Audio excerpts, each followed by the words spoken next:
नमस्कार, मी संदीप चव्हाण आणि आपण पाहताय टॉप न्यूज मराठी। नुसतं बीड बीड ऐकून कंटाळा आलाय ना? ठीक आहे, आज आपण पुण्याचं ऐकूयात। विशेष म्हणजे बीड आणि पुणे दोन्ही जिल्ह्यांचे पालकमंत्री एक, पण दोन्ही जिल्ह्यांतील गुन्हेगारी देखील नंबर 1। बीडचं काय घेऊन बसलाय?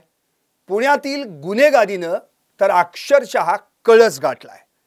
जगताप, तारू, पठाण, खान, रामपुरी, लांडगे, आल्हाट, अंदेकर, थोरात, तुंगतकर, कुडले, मारणे, मोहोळ, घाईवळ, अंदेकर, माळवतकर ही पुण्यातल्या काही कुप्रसिद्ध टोळ्यांची नावं।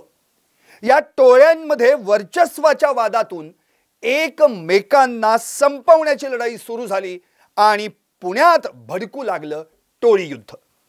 टोळ्यांमध्ये फूट पडण्याची 3 प्रमुख कारण। एक म्हणजे पैसा, दुसरं म्हणजे वर्चस्व, तू मोठा का मी मोठा, आणि तिसरं म्हणजे बदला। अशीच एक घटना पुण्यात घडली। वार शुक्रवार, तारीख होती 5 सप्टेंबर 2025। पुण्यातल्या नाना पेठेतील परिसरात एक डीजेवर गाणं वाजत होतं। टपका रे टपका और एक टपका, 4 में से एक गया 3 का ये मटका। आणि हे गाणं वाजायच्या दरम्यानच रात्री 7:45च्या सुमारास त्या ठिकाणी एका तरुणाचा गेम वाजवण्यात आला। जवळपास 11 गोळ्या झाडण्यात आल्या। 3 गोळ्या त्याच्या शरीरात घुसल्या। ससून हॉस्पिटलला दाखल करायला नेलं देखील, पण डॉक्टरांनी त्याला मृत घोषित केलं। कोण होता तो? हा होता गेल्या वर्षी अंदेकर टोळीतील माजी नगरसेवक वनराज अंदेकर याचा भाचा, वय वर्ष 19 आणि नाव होतं आयुष गणेश कोमकर। नेमकं त्याच वेळी टपका रे टपका गाणं लागणं हा इशारा होता की योगायोग, कुणास ठाऊक। पण त्याच दरम्यान नाना पेठेतल्या परिसरात एकाची गोळ्या घालून निर्घृण हत्या करण्यात आली। अर्थात वनराज अंदेकर यांचा खून झाल्यानंतर खून का बदला खून असं त्या ठिकाणी म्हटलं जाऊ लागलं आणि त्या खुनाचा बदला घेतल्याची चर्चा सगळ्या पुण्यात सुरू झाली। आणि ऐन गणेश विसर्जन त्याच्या आदल्याच म्हणजेच पूर्वसंध्येला ही घटना घडल्यानं संपूर्ण पुण्यात एकच खळबळ उडाली। वनराज अंदेकर यांच्या खुनातील प्रमुख संशयित आरोपी गणेश कोमकर जो आता तुरुंगात आहे। आता गणेश कोमकर कोण? तर वनराज अंदेकर याची बहीण कल्याणी कोमकर हिचा पती, म्हणजेच वनराज अंदेकर याचा भाऊजी दाजी, त्याचाच मुलगा गोविंद उर्फ आयुष गणेश कोमकर। आता याच प्रकरणी अंदेकर टोळीचा म्होरक्या सूर्यकांत उर्फ बंडू अण्णा अंदेकर याच्यासह 11 जणांविरुद्ध गुन्हा दाखल झालाय। बंडू अण्णा अंदेकर, त्याचा मुलगा कृष्णराज अंदेकर, पुतण्या शिवम अंदेकर, नातू स्वराज वाडेकर, तुषार वाडेकर, अभिषेक अंदेकर, शिवराज अंदेकर, नंतर वृंदावनी वाडेकर, लक्ष्मी अंदेकर, अमन युसुफ पठाण उर्फ खान आणि यश सिद्धेश्वर पाटील या सगळ्यांवर आता आयुष कोमकर याच्या हत्येप्रकरणी गुन्हा दाखल करण्यात आलाय। आयुष कोमकरची आई कल्याणी कोमकर हिनं समर्थ पोलीस ठाण्यात या संदर्भात फिर्याद दिली आहे। आता गणेश विसर्जन मिरवणूक नुकतीच संपली, अर्थात 32 तास या मिरवणुकीला लागले। पण या मिरवणुकीनंतर जी पत्रकार परिषद घेतली त्यावेळी पुण्याचे पोलीस आयुक्त अमितेश कुमार यांनी एक धक्कादायक माहिती दिली आहे। त्यांचं असं म्हणणं आहे की आमच्या एकूणच या तपासामध्ये आयुष कोमकरचा खून होईल अशी माहितीच आमच्याकडे नव्हती। या प्रकरणातल्या सर्व आरोपींना मात्र कारवाईला सामोरं जावं लागेल। याच दरम्यान आंबेगाव पठार येथील गजानन कॉलनीत राहणाऱ्या एका 38 वर्षीय महिलेवर देखील गुन्हा दाखल झालाय। आता हे काय कनेक्शन आहे, तर आपल्याला आठवत असेल काही दिवसांपूर्वीच या अंधेकर टोळीतील एक सदस्य दत्ता बाळू काळे याला अटक झाली होती। या दत्ता बाळू काळेला भाड्यानं खोली या महिलेनं राहायला दिली होती। आंबेगाव पठारमधील पांडुरंग नगर भागातील खेडेकर चाळ या तिच्या मालकीच्या मालमत्तेत ती राहते। 30 ऑगस्ट 2025 ला दत्ता बाळू काळे यानं 5000 डिपॉझिट आणि 3000 रुपये दरमहा भाडं या बोलीवर ही खोली घेतली। पण भाडे करारनामा झाला का नाही, या संदर्भात पोलिसांना कळवलं का नाही, शिवाय त्याच्याकडची काही ओळखपत्र कागदपत्र देखील या महिलेनं घेतलेली नव्हती। त्यामुळे एकंदरीत आता 12 जणांवर आयुष कोमकर याच्या हत्या प्रकरणासंदर्भामध्ये गुन्हा दाखल झाला। आता माजी नगरसेवक वनराज अंधेकर यांच्याच हत्येचा बदला म्हणून त्यांचाच भाचा आयुष कोमकर याला संपवण्यात आलं अशी चर्चा सुरू आहे। आता पोलीसच असं म्हणतात की आयुष कोमकर याचा या हत्येशी काही संबंधच नाहीये, मग वनराज अंधेकर याच्या भाच्याला या प्रकरणी का मारण्यात आलं, आता हा पोलीस तपास सुरू आहे। माजी नगरसेवक वनराज अंधेकर यांची गेल्याच वर्षी म्हणजे 1 सप्टेंबर रोजी नाना पेठेतील डोके तालीम परिसरामध्ये गोळ्या झाडून कोयत्यानं वार करून हत्या झाली होती। मागच्या वर्षी 7 सप्टेंबरला गणपती बसले होते। यावेळी 6 सप्टेंबरला विसर्जन मिरवणूक होती आणि त्याच्या आदल्याच दिवशी गणेश विसर्जनाच्या आदल्याच दिवशी 5 सप्टेंबरला ही हत्या झाली। आपल्याला आठवत असेल अंधेकर टोळीनं वनराज अंधेकरच्या अंत्यसंस्कारादरम्यान शस्त्रपूजन करून खून का बदला खून अशी शपथ घेतली होती म्हणे, अशी चर्चा देखील पुण्यामध्ये रंगली होती।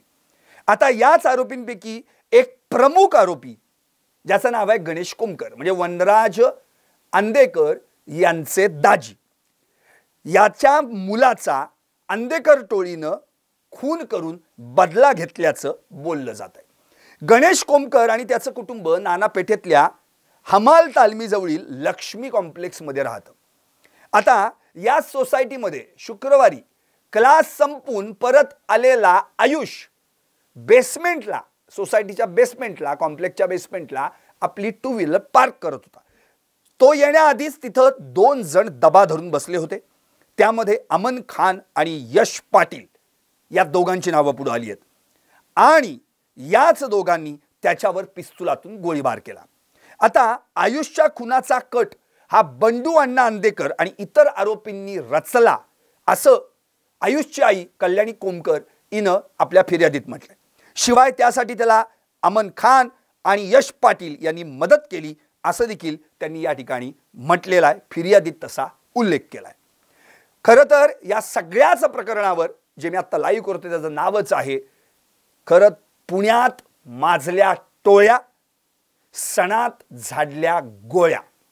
आता ही पुण्यातली दहशत इतकी प्रचंड वाढली आहे की त्याला लिमिटच नाहीये।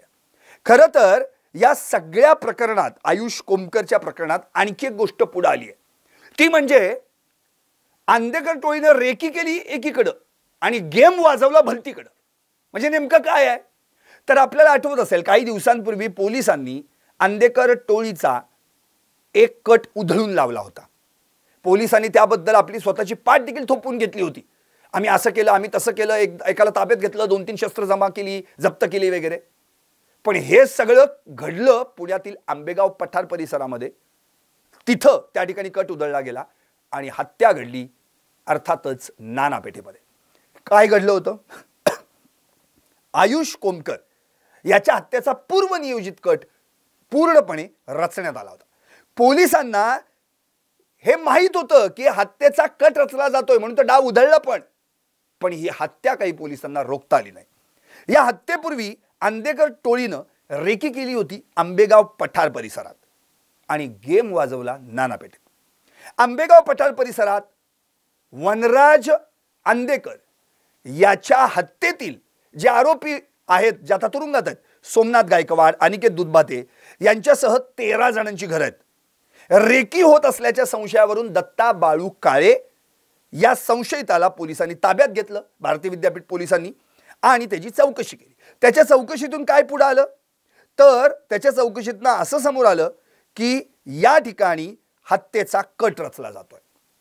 या हत्येसाठी शस्त्रांची जमवाजमव देखील केली जाते. आता 5 हत्यारांपैकी पोलिसांनी 2 शस्त्र जप्त देखील केली, पण 3 शस्त्र आणि एका आरोपीचा सुगावा काही लागला नाही. पोलिसांनी हत्येचा कट कसा उधळून लावला याबाबत आम्ही असे हे सगळं म्हणाले ते, पण दुसरीकडे मात्र वेगळंच काहीतरी शिजत होतं. आंदेकर टोळी वर्सेस कोमकर टोळी हे गँगवॉर आता पुन्हा एकदा नव्यानं पुण्यात उभं राहतंय की काय आणि त्याचीच चाहूल आहे की काय असा प्रश्न आता या ठिकाणी पडलाय. खरं तर वनराज अंदेकर यांचा खून का झाला त्याच्या मागचं एक कारण आहे. वनराज अंदेकरच्या खुनाचं कारण होतं कौटुंबिक वाद, संपत्ती आणि वर्चस्व. मुळात वनराज अंदेकर याच्याशी त्याची बहीण संजीवनी कोमकर, त्याला 2 बहिणी, वनराज अंदेकरांना 2 बहिणी, संजीवनी आणि कल्याणी. संजीवनी कोमकर तिचा पती म्हणजेच वनराज अंदेकरचा दाजी जयंत कोमकर, दीर गणेश आणि अर्थात मुलगा प्रकाश कोमकर यांच्याशी वाद झाले होते. वनराजचे चुलते म्हणजेच माजी नगरसेवक उदयकांत अंदेकर यांनी कोमकर कुटुंबाला एक घर आणि दुकान चालवायला दिलं होतं, पण ते दुकान पुणे महानगरपालिकेनं अतिक्रमण कारवाईमध्ये पाडून टाकलं किंवा त्याचा काही पत्रा वगैरे उचकटून टाकला. आता याचाच राग वनराजची बहीण संजीवनी आणि त्यांच्या घरातल्यांना आला होता.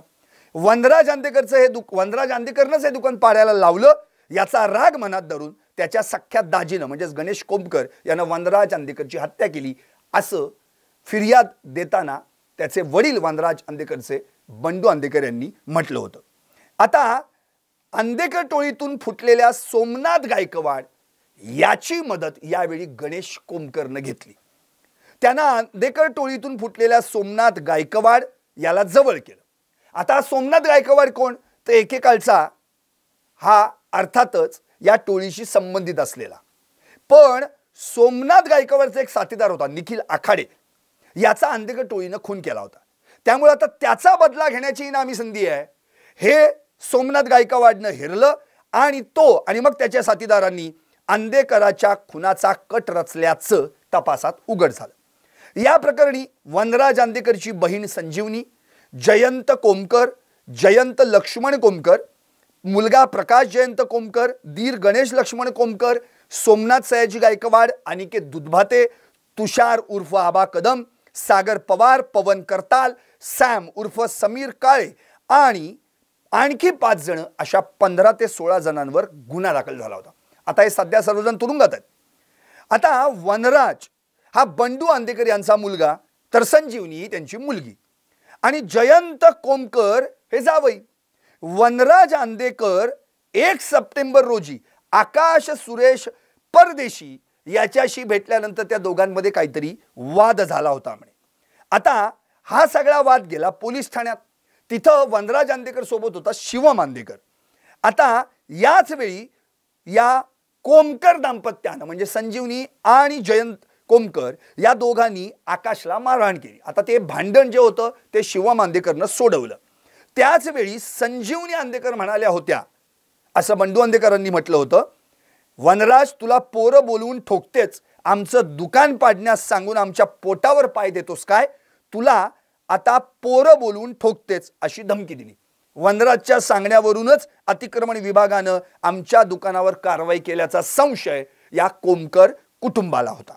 आता हे सगळं झालं ते वनराज अंदेकर यांच्या हत्येचं कारण.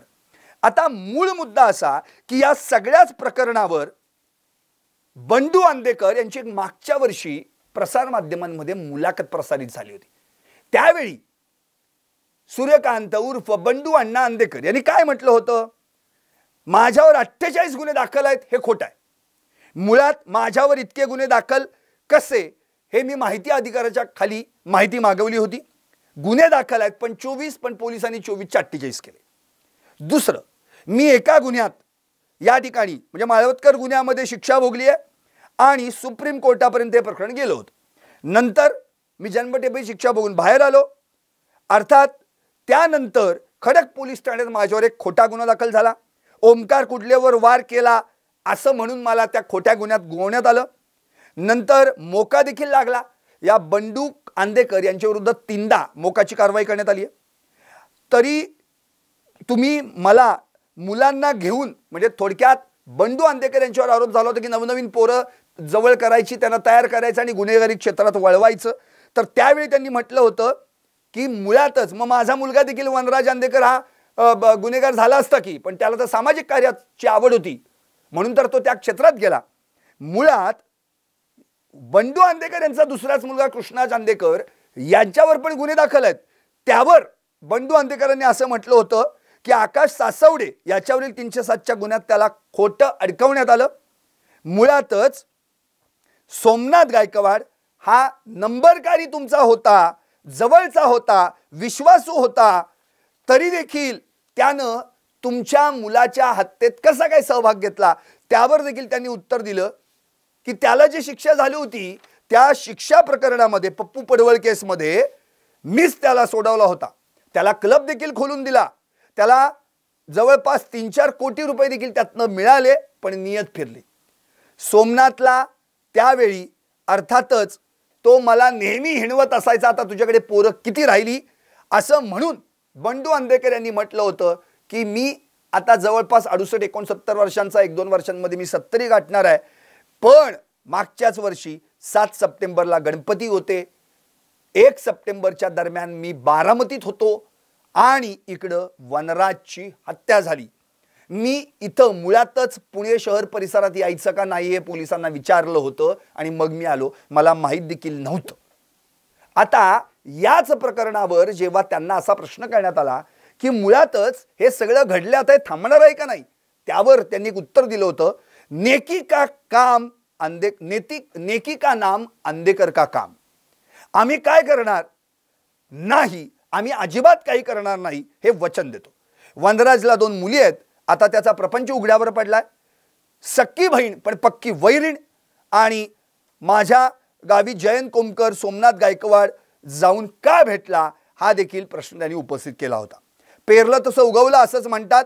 हिम्मत होती तर मला मारायचं होतं, याला मर्दांगी म्हणत नाहीत असं देखील त्यांनी म्हटलं होतं. पण वनराज या माझ्या मुलाच्या हत्येकऱ्यांना, मारेकऱ्यांना नैसर्गिक न्याय द्यायचा आहे. मला कुणालाही मारायचं नाही. आता करता धरता मीच आहे या घराचा. कृष्णराजलाही मी सांगितलंय काही करायचं नाही असं त्यांनी म्हटलं. वनराजच्या हत्येचा बदला घेणार नाही, न्यायालयाच्या रूपातून त्यांना शिक्षा देणार असं बंडू आंदेकरांनी मागच्या वर्षी म्हटलं होतं. पण या वर्षी वनराज आंदेकर यांच्या हत्येनंतर त्यांचा भाचा वनराज आंदेकरांचा आयुष कोमकर याची हत्या झाली आणि या हत्येप्रकरणी बंडू आंदेकर यांच्यावर गुन्हा दाखल झाला. आता हे सगळं जे प्रकरण आहे जे आत्ता मी तुम्हाला माहिती देतोय, एकतर मुळातच हे सगळं प्रकरण एकीकडे आंदेकर टोळीचा इतिहास आणि एकीकडे आंदेकर टोळीचा राजकीय इतिहास. मुळात या सगळ्या प्रकरणात आंदेकर टोळी आणि त्यांच्या घरातल्यांची नावं आली असली तरी एकेकाळी हेच कुटुंब राजकारणात देखील होतं. आता अगदी मागच्या 2017च्या निवडणुकीमध्ये वनराज आंदेकर नगरसेवक म्हणून निवडून आले होते. इतकंच कशाला, या घरात 7 नगरसेवक झालेत, त्यापैकी 1 जण महापौर झाल्या होत्या. आता उदयकांत आंदेकर हे नगरसेवक होते. अर्थात उदयकांत आंदेकर हे वनराज आणि कृष्णराज यांचे काका, म्हणजेच बंडू आंदेकर यांचे बंधू. बाळू आणि बंडू आंदेकर, बाळू उर्फ बंडू आंदेकरची बहीण, बाळू आणि बंडू आंदेकरांची बहीण वत्सला आंदेकर, ज्यांना आपण वत्सला अक्का म्हणून ओळखलं जात होतं, त्या नगरसेविका झाल्या. नंतर त्या महापौर देखील बनल्या. बंडू आंदेकर यांच्या पत्नी राजश्री आंदेकर या देखील नगरसेविका राहिल्या आहेत, ज्या वनराजच्या आई आहेत. नंतर उदयकांत आंदेकर यांच्या पत्नी लक्ष्मी आंदेकर या देखील नगरसेविका राहिल्या आहेत.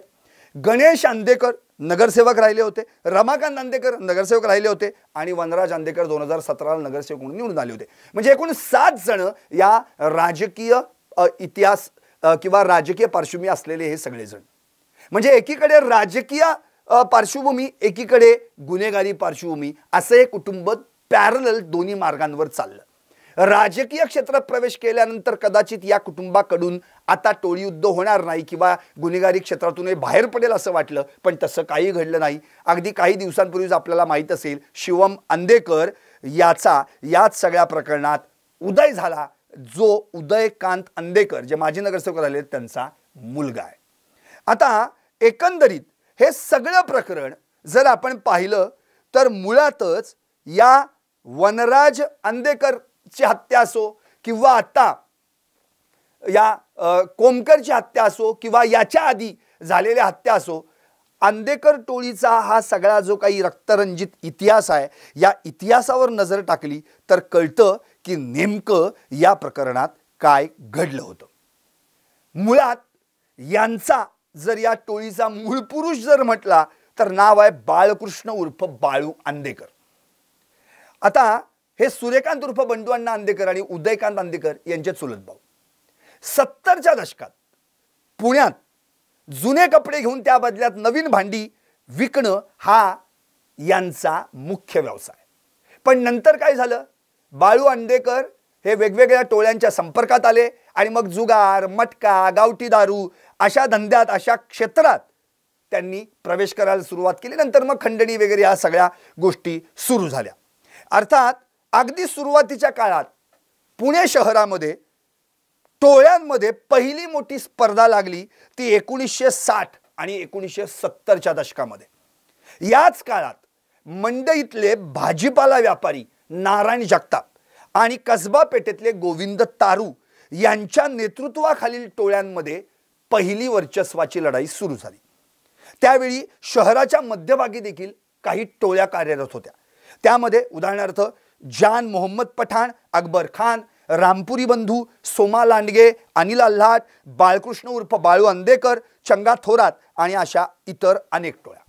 आता या टोळ्या एकमेकांवर हल्ला करण्यासाठी त्या काळी सायकलच्या साखळ्या, तलवारी, रामपुरी चाकू आणि सोडा वॉटरच्या बाटल्या यांसारख्या शस्त्रांचा वापर करायचा.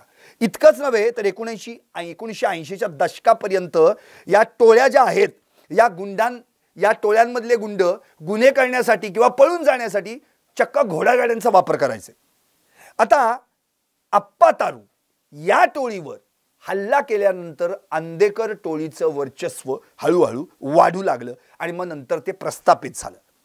पण 1982 मध्ये बाळू अंदेकरचा अत्यंत विश्वासू सहकारी प्रमोद माळवतकर हा फुटला. या टोळीतून तो बाहेर पडला आणि तिथून माळवतकर टोळी व्हर्सेस अंदेकर टोळी असं टोळी युद्ध सुरू झालं.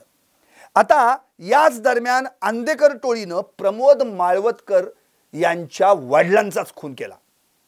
आता त्यानंतर मात्र माळवतकर टोळी पूर्णपणे भडकली आणि अखेर या माळवतकर टोळीनं 41 वर्षांपूर्वी, म्हणजे आता 41 वर्ष झाली त्या घटनेला, 17 जुलै 1984 मध्ये शिवाजीनगरच्या कोर्टातच या ठिकाणी बाळू अंदेकर यांचा खून केला. त्या काळात 41 वर्षांपूर्वी भर कोर्टात एखाद्याचा खून करणं याचा अर्थ त्या काळात केवढी दहशत निर्माण झाली असेल. अर्थात या दोन टोळ्यांमधलं शेवटी गँगवॉर भडकलं. पुणे शहरातलं आत्तापर्यंतचे हे अत्यंत भीषण गँगवॉर होतं. यामध्ये जवळपास 6 गुंड मारले गेले आणि 10 वर्ष हे गँगवॉर धुमसत राहिलं. मग त्या काळी तत्कालीन उपनिरीक्षक बापू कुटवाल आणि राम जाधव यांचा समावेश असलेल्या शहर पोलीस दलातल्या गुन्हे शाखेच्या पथकाला काळेवाडीत प्रमोद माळवतकर असल्याची टीप मिळाली आणि 19 नोव्हेंबर 1997 रोजी प्रमोद माळवतकर याचा एन्काउंटर झाला. आता प्रमोद माळवतकर याचा एन्काउंटर झाल्यानंतर ती टोळी जवळपास नामशेष झाली आणि त्यानंतर माळवतकर अंदेकर टोळी युद्ध थांबलं. पण अंदेकर टोळीची दहशत मात्र शहरातल्या विविध पेठांमध्ये, विशेषतः नाना पेठेमध्ये, गुरुवार पेठेमध्ये वेगानं वाढत गेली. आता बाळू अंदेकर यांच्यानंतर त्याची सगळी टोळीची सूत्र हाती घेतली सूर्यकांत उर्फ बंडू अण्णा अंदेकर. आता इकडं इतके दिवस गुन्हेगारी विश्वातच ही टोळी आपलं वर्चस्व राखून होती. पण नंतर 1997ला महापालिका निवडणुका आल्या आणि या टोळीतल्या किंवा अंदेकर टोळीतल्या व्यक्तींनी राजकारणामध्ये प्रवेश केला आणि त्यावेळी निवडून येऊन त्या ठिकाणी 97ला तर 4 सदस्य या अंधेकर कुटुंबातून निवडून गेले. आता पुढच्याच वर्षी म्हणजे 98-99ला वत्सला अंधेकर यांची पुण्याच्या महापौरपदी देखील निवड झाली. वत्सला अंधेकर यांना वत्सला अक्का म्हणून ओळखलं जायचं. राजकारणात प्रवेश केल्यानंतर आता गुन्हेगारी क्षेत्रात या टोळीचं वर्चस्व कमी होईल किंवा हे थोडंसं बाजूला पडतील असं वाटलं, पण तसं काही घडलं नाही. इकडे त्याच दरम्यान खरं तर गुंड पाठवणे, एखाद्याला मारण्यासाठी सुपारी देणे हे प्रकार अंधेकर टोळीकडनं सुरूच होते. त्याचवेळी फराज खाना या पोलीस ठाण्यातील एका खून प्रकरणात सूर्यकांत उर्फ बंडू अंधेकर यांना जन्मठेपेची शिक्षा झाली. आता त्यानंतर काही काळ अंधेकर टोळीचा वर्चस्व कमी झाला, पण बंडू अंधेकर राहत असताना मग या टोळीची सूत्र सांभाळली ती त्यांच्या मुलांनी वनराज आणि कृष्णराज. मग त्यांच्यावर देखील गुन्हे दाखल व्हायला सुरुवात झाली. आता या अंधेकर टोळीवर नियंत्रण आणण्याचा पोलिसांनी प्रयत्न केला. त्यातून अनेकदा वनराज आणि कृष्णराज या दोन भावांना तडीपार देखील व्हावं लागलं. तिकडे वनराज अंधेकर यांचे चुलते उदयकांत अंधेकर हे 1992 मध्ये नगरसेवक झाले. वनराज अंधेकर यांची आई राजश्री अंधेकर 2007 आणि 2012 मध्ये दोनदा नगरसेविका म्हणून निवडून आल्या आणि 2017ला वनराज अंधेकर देखील नगरसेवक म्हणून निवडून आला. आता बंडू अंधेकर याच दरम्यान जन्मठेपेची शिक्षा भोगून बाहेर आला. आता आल्यानंतर पुन्हा एकदा अंधेकर टोळीचं वर्चस्व वाढू लागलं. त्याचवेळी इतर टोळ्याही आपलं वर्चस्व निर्माण करण्यासाठी धडपडत होत्या.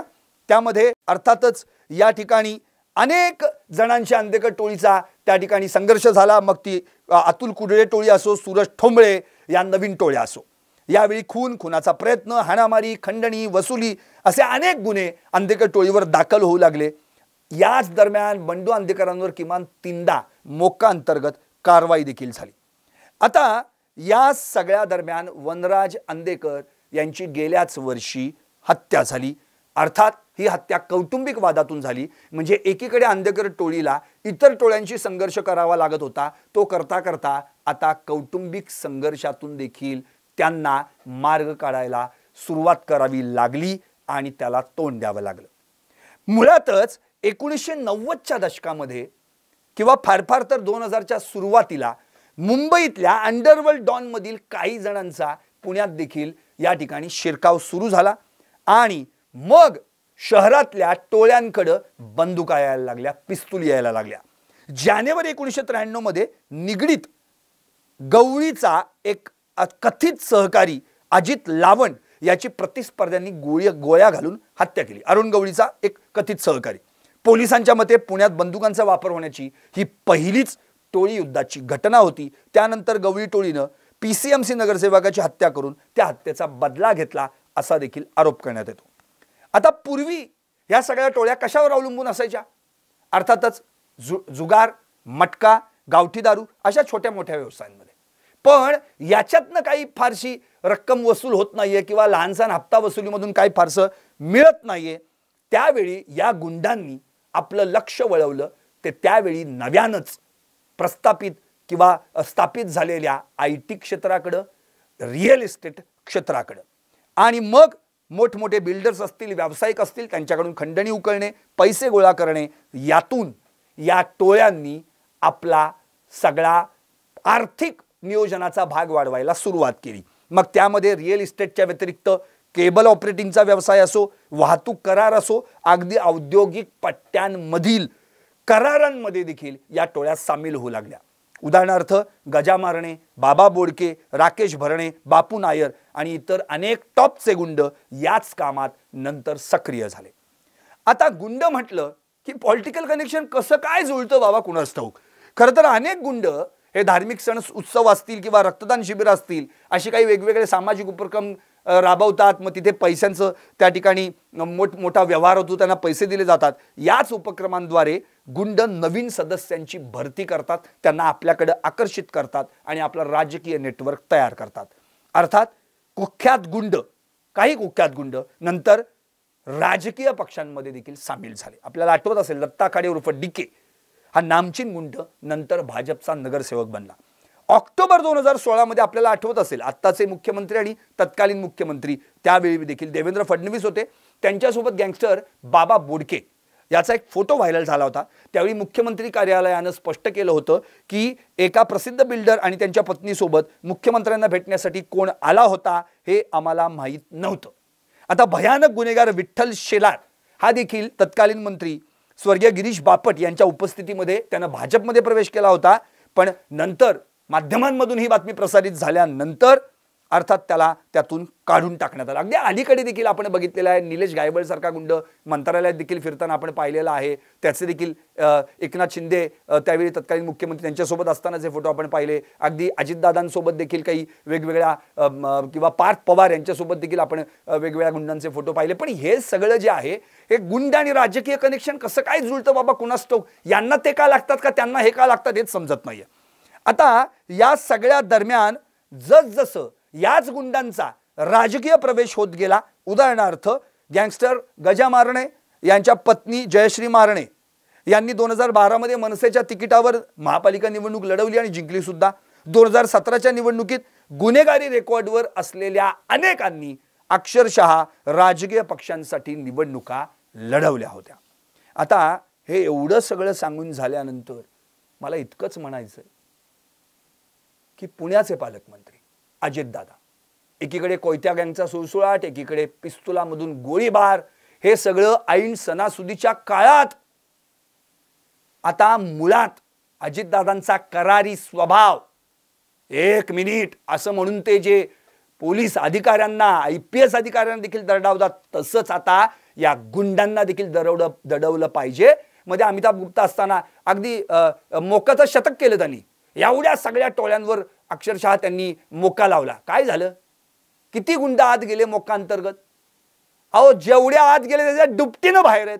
आता त्यांचं करायचं काय, परवाचं जिथं जागतं उदाहरण, गणेश विसर्जनाच्या पूर्वसंध्येलाच भर नाना पेठेत 7:45च्या सुमारास टपका रे टपका एक और टपका, अरे चाललंय काय?